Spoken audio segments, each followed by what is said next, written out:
You cannot be in this state of perpetual agony where you are feeling horrible about yourself. It's either here or there.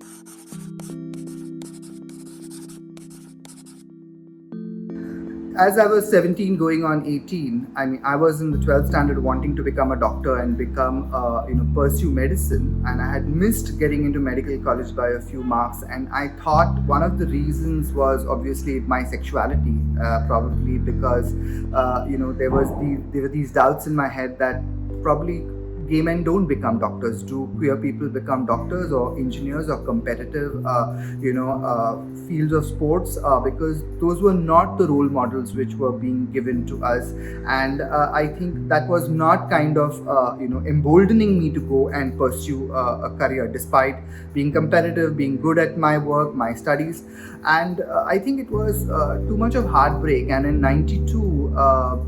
There was not much of discussion or people coming out about their sexuality. There was so much of stigma and discrimination around the sexuality part of it that that nobody ever thought, or no doctor or a professional would have ever dreamed of even saying that they are gay, because it would be the end of their careers.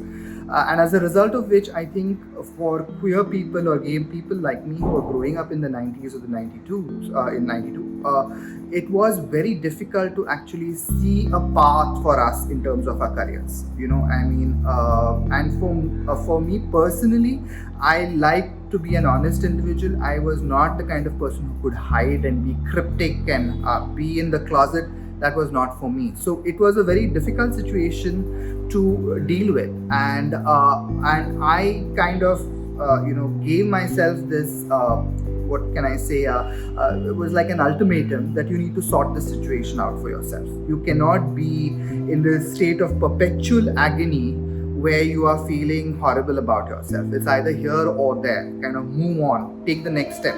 Either you decide to stay in the closet, or you decide to kind of accept who you are and move forward, right? I mean, and then the biggest step was probably, you say coming out, but first, biggest step is also coming out to yourself, to accept your own sexuality. And for a 17 or 18-year-old in the 90s to say yes, despite all the stigma, discrimination, all the fun and jokes people make about gay men, I had to accept that I am a gay man. As a message, if I were to give it to anyone, I think the first you need to consolidate your strength, your base, people who are close to you. Have them on your side before you go out and tell the whole world, because I think my consolidated base was so strong and I was so comfortable with my set of close friends who stood by me, that when it came to coming out to the media, to the public, or even in environments which were extremely hostile, it did not really bother me, because I knew that I had my close people by my side, and that I was being honest, I was being upfront, and I was not being rude to people in saying who I was. And I think that really helped my coming out with people. And so that's how it goes. And I guess we never stop coming out. I keep on coming out. As I've changed jobs, careers, moved on in life. But I think the process has been very smooth, because when you bring your authentic self to the front, I don't think people have a problem. It's when you start hiding, that's when it's a problem. But however, everyone is in different situations. Everyone has different issues in their life. So one has to take those issues into consideration before you come out, and know what the repercussions are going to be. And that would also be my advice, and for people who are in the process of growth. Thank you.